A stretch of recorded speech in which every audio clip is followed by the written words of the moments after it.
Biz Qur'onni arab tilida yodlaymiz, sizlar esa Injilni tarjimada o'qiysizlar. Bu gap izohlarda tez-tez aytiladi. Keling, rostini aytaylik. Hatto zamonaviy arab tilida so'zlovchilar ham Qur'onni tilini tinglab, so'zlarning faqat taxminan 60-70% tushunishadi. Lekin har doim ham to'liq ma'nosini anglamaydi, chunki Qur'ondagi klassik arab tili zamonaviy og'zaki arab tilidan farq qiladi. Grammatikasi, gap tuzilishi va uslub jihatidan.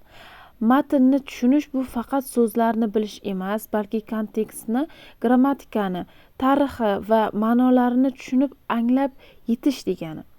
Shu sababli musulmonlar Qur'onni tafsir orqali o'qiydilar, ya'ni olimlarning sharhlari orqali. Tafsir bo'lmasa, hatto ona tilisi arabcha bo'lganlar ham Qur'onni to'liq tushunmasligi mumkin.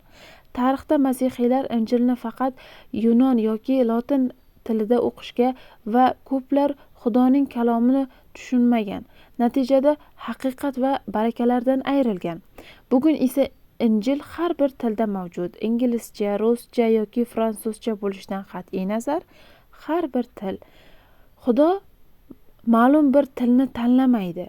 U o'z kalomini o'qish va unga ibodat qilish va unga itoat etishni talab qiladi. Iso aytgan: "Agar mening so'zimda qolsangiz, haqiqatni bilasiz va haqiqat sizni ozod qiladi." Yuhanna 8:31-32. Masala til haqida emas, haqiqat va itoat haqida. Like bosing, izoh qoldiring, ulashing va obuna bo'ling.